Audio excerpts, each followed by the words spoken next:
Did you folks miss me? I'm so sorry to leave you hanging like that. The holidays are over, it's a new year, and now it's an all-new Prove It To Me.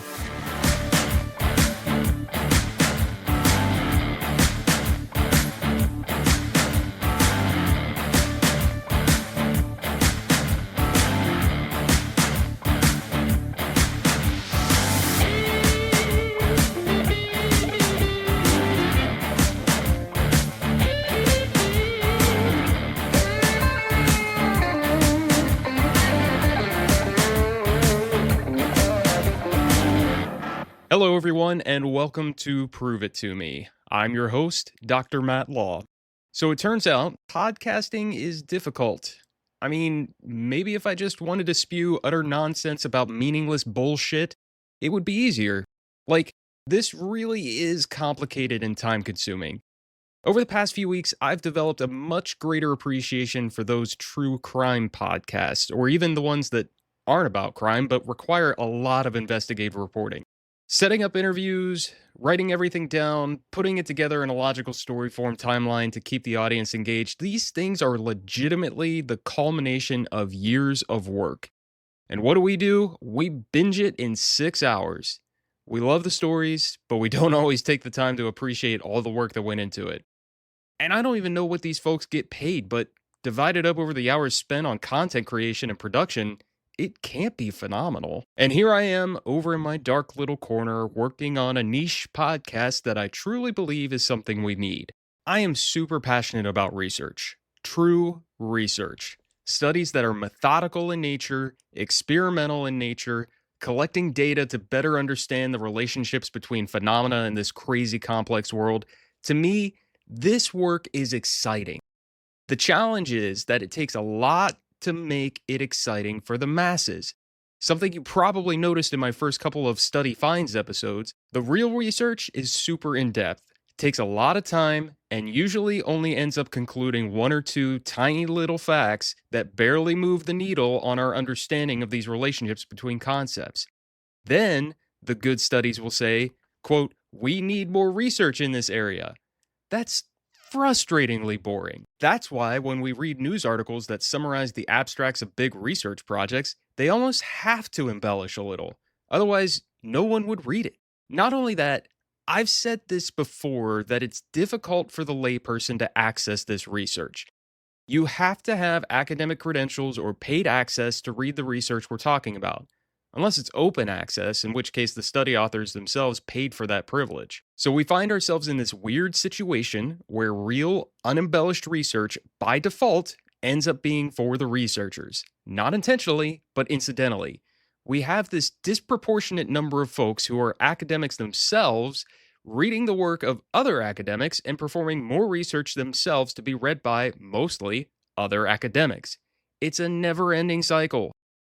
And I'm not saying any of this discredits the merits of the work. What I'm trying to get across is that as a researcher myself, the intent of my work has always been to apply my research to practice. If I statistically analyze the relationships between two variables and find a significant relationship that we didn't know about before, or if I figure out a way to measure something that's never been measured before, that's not for my benefit. It may benefit another researcher who wants to take it further, but that's not necessarily my primary goal either. I don't think I'm speaking out of turn when I say that most researchers' goals are to improve the way things work in the real world, not the theoretical or hypothetical world. Look, I don't currently manage a workplace safety program, but I do a lot of research intended to improve our understanding of workplace safety. Does it do any good for that research to only circulate among other academic researchers? No! They're not the ones facing serious injuries and fatalities on a daily basis. They're not the ones who need the opportunity to apply new concepts to really move the needle on improving workplace safety. The information provided by this research needs to reach the people who are actively managing workplace safety programs. They are the ones who will be able to make a difference based on research findings. But how do they get that knowledge? How do they get access to that research? How do they get the opportunity to learn new concepts and tools that will help them prevent serious injuries and fatalities and organizational risks? You might say conferences are a good outlet. It's true. I love a good professional development conference. I routinely present my research at a lot of them. However, not everybody gets to go to these. For example, I know the American Society of Safety Professionals had a record breaking 6,000 attendees at their National Professional Development Conference in Denver in 2024. That's great, but that's still only a small fraction of their total membership, if you assume that all attendees are members, and an even smaller fraction of the total number of safety professionals working in the United States alone. Another thing about conferences, and I'm not necessarily calling out any specific conference here, I'm only speaking on my collective experience with conferences in general. As an attendee, you can find a lot of good sessions that present solid research with a lot of evidence.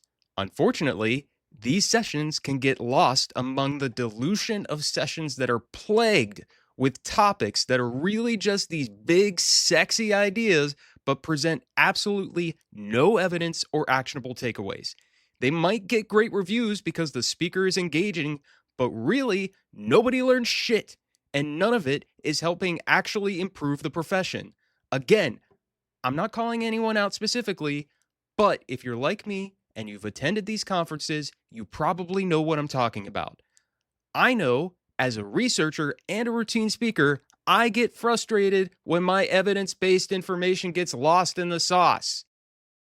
With all of this, we can get good research out to the masses at these conferences, but the reach is limited and sometimes diluted. So, what else do we have? You could say webinars. Listen, I have nothing against webinars or virtual conferences, but there are limitations to these too. I mean, is anyone else flooded with requests to attend a webinar, or is that just me? I mean, after I've sat on virtual calls all day, the last thing I want to do is jump on another platform to attend another webinar that may or may not be useful and is probably just going to have frustrating technical issues anyway. I mean, just to be safe, I'm going to log in and get credit for my certificate of attendance, but really, I'm intermittently listening while I answer emails or get other projects done. At one time, I feel like webinars were a cool new medium. And during the pandemic, we probably saw a record attendance for these things. Now I'm very picky about both attending webinars and presenting on webinars. I'm sure a lot of other folks are too. So now what? And I'm not talking right now about writing and publishing research. We're kind of assuming that's just happening. But we already talked about the difficulty in accessing that stuff by the folks who really need to read it. I'm going on this entire tangent to say that there is a real opportunity to use a different medium for dissemination of research. It's this. It's podcasting. And yes, even the podcasting world is flooded with content. I mean, if I have a choice of listening to my favorite comedians talk about meaningless stuff or listening to academics talk about research, okay, yeah, I might also prioritize the former rather than the latter in my daily listening habits. But here's the deal. You don't have to have special access to listen to podcasts. You don't have to listen to them in real time. You can access podcasts in the library years after they are published.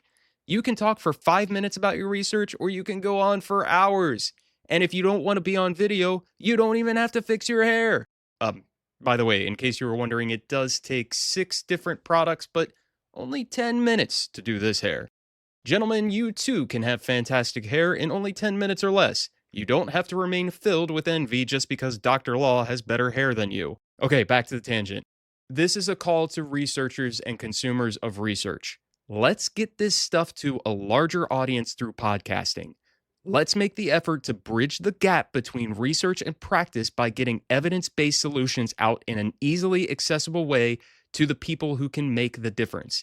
If you have research to share, or if you recently read a study that you want to talk about, whether to praise it or critique it, send me an email at contact@proveitpod.com. Yes, this whole podcasting thing has proven to be difficult and time consuming for me, but I truly believe this little niche podcast is for the greater good.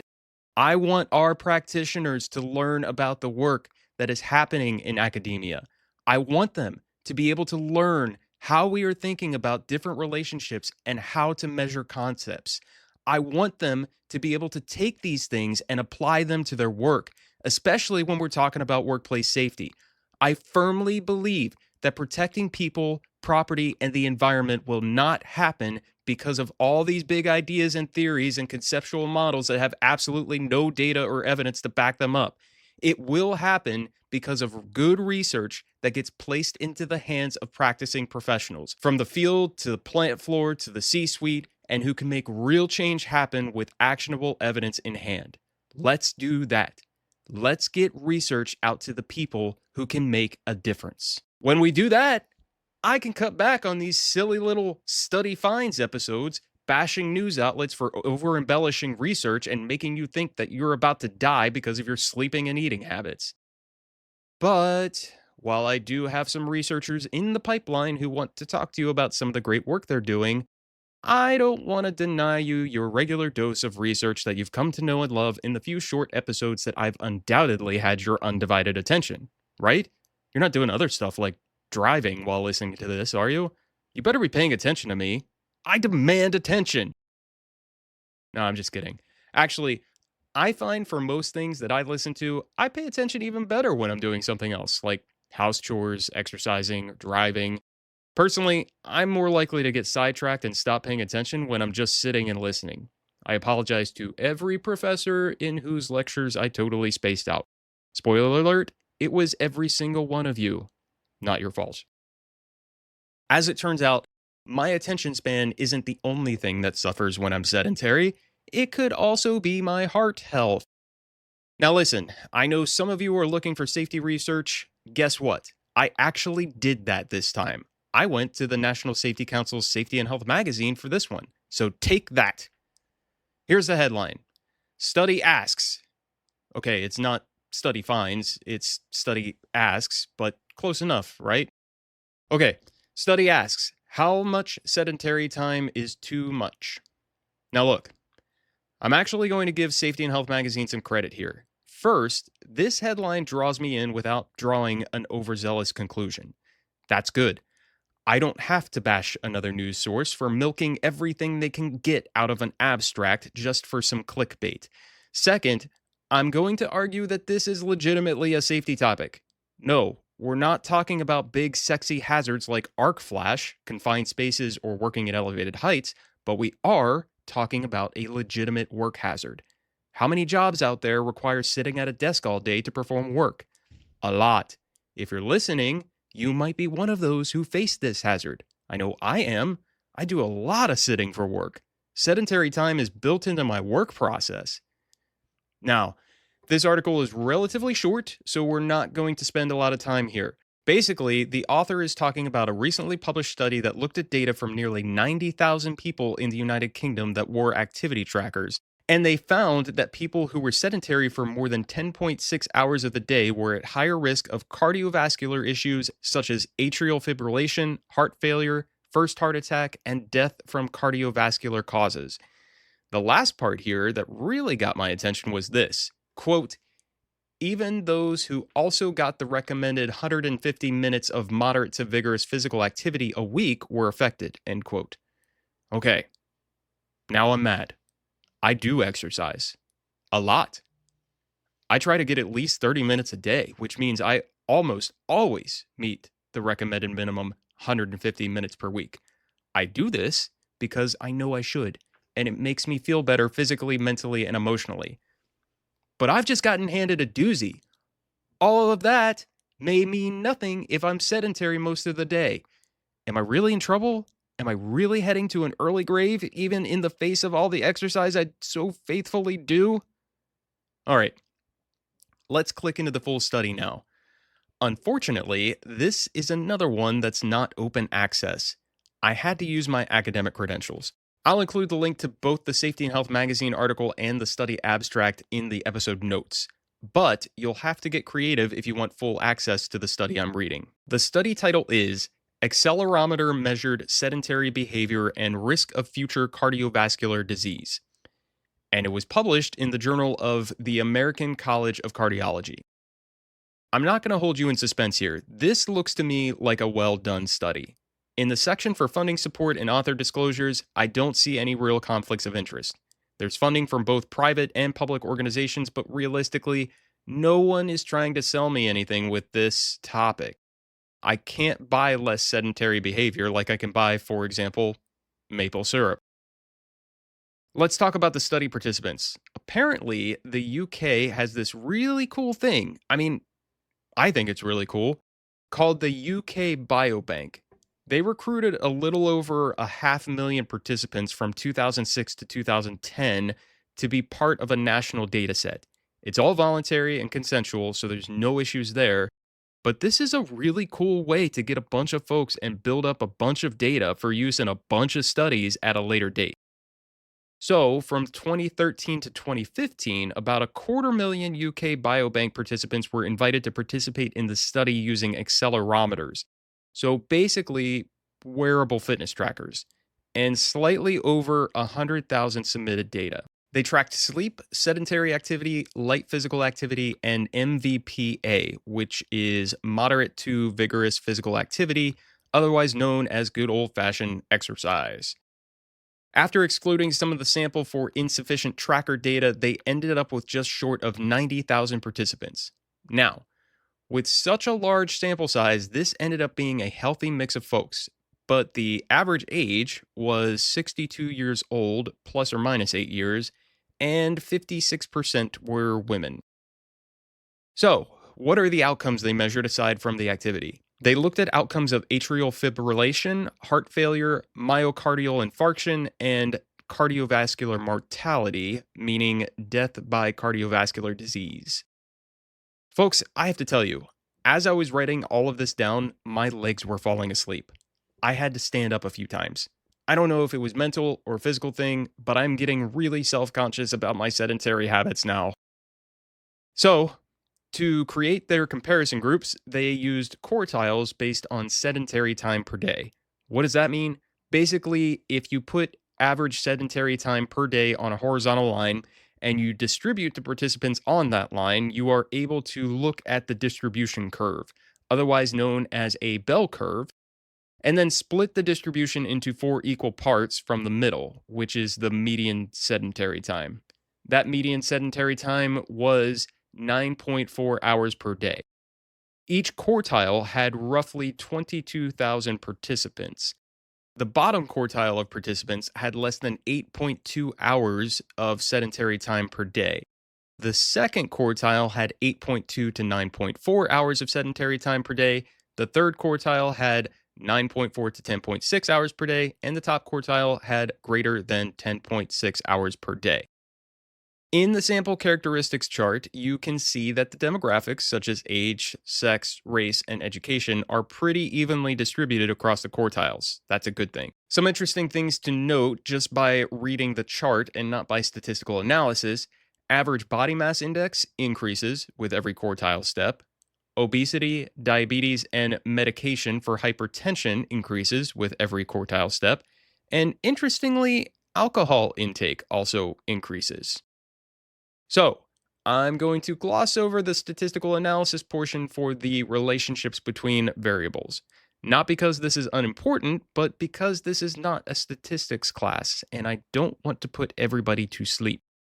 If you want to just take my word for it, it looks like they used appropriate statistical tests to analyze the relationships between variables and to even check to make sure those relationships were real. So, what were the major findings? Greater sedentary time was associated with a higher risk of atrial fibrillation, heart failure, myocardial infarction, and cardiovascular mortality. However, there are some finer details here to note. First, the results separate out the impact of sedentary time on atrial fibrillation and myocardial infarction from the impact on heart failure and cardiovascular mortality.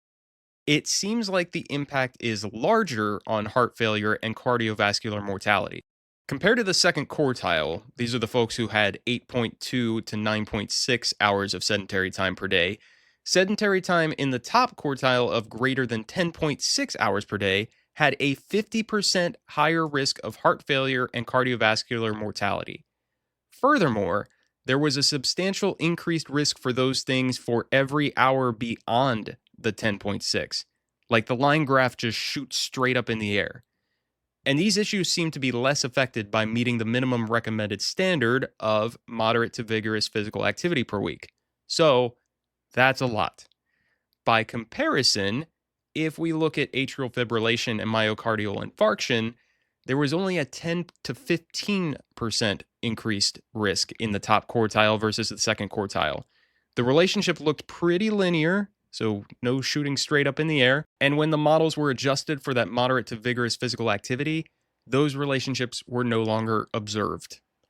I mean, if you want to make this super simple, but the authors are going to tell me it's not quite exactly correct. Exercise is what affects atrial fibrillation and myocardial infarction, and sedentary behavior is what affects heart failure and cardiovascular mortality. That's actually oversimplifying, but not an entirely inaccurate takeaway. It's enough to say exercise more and sit less, and you'll be at lower risk for all of these things. Limitations to the study. The authors note that this data doesn't really tell them what type of sedentary behavior was observed. We don't know if the folks were sedentary at work or if they were sitting on the couch at home. Also, these accelerometers don't always accurately detect what you're doing. They can say you're sitting when you're standing up, or they can say you're standing when you're sitting down. I'm glad they said that. In fact, I can sometimes cheat my Apple Watch when it tells me to stand up by putting my arm in a certain position while I'm still sitting. Also, physical activity was only measured for 1 week. Oh shoot, I missed that. My bad, folks. So physical activity was only measured for 1 week, and they did the follow-up 8 years later. A lot can change, and the authors noted that longer monitoring would probably provide more accurate activity patterns. The authors specifically note that this is correlational, not causational, because there could be confounders. I glossed over the controls that they used for confounding factors, which were pretty good, but there are always things that can slip through the cracks. This is actually a pretty robust limitation section, and there are some other things here that would actually be a great starting point for additional research, but the last thing I'll note is the sample makeup. The authors say this sample, as large as it was, may not be entirely generalizable to the population. This is because the study started several years after the initial population was recruited, so because they're still around, they may already be a healthier population. Also, the sample was disproportionately white, and based on population data, these are folks who tend to be healthier and have better socioeconomic status. That's not an opinion, that's in the data. Now, actually, if you were to run this experiment again, there are ways you can weight the sample to control for that disproportionate sample, but I don't think they did that here. All right, gotta tell you folks, this was another good correlational study. Something to think about here from a workplace safety and wellness standpoint. 10.6 hours is not a lot of time. If I have a desk job and an 8-hour workday, let's take away an hour for lunch and bathroom breaks, I've got 3.6 hours left of sitting before I hit that number. Add an hour of commute time and a good movie or a couple episodes of my favorite bingeable show, I'm at that magic bad number already. So the question is it on the employer to protect workers from cardiovascular disease? If sedentary time is built into the work process, is the employer responsible for that hazard? Why don't you folks tell me in the comments? Until next time, I'm Dr. Matt Law. This has been another episode of Study Finds on the Prove It To Me podcast. Take care and stay safe, everyone.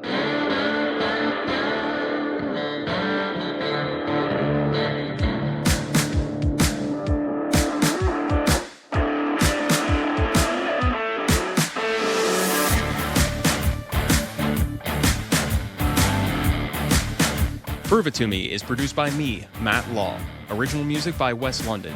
You can find this podcast on Podbean, Apple Podcasts, Spotify, YouTube, Amazon Music, and iHeartRadio.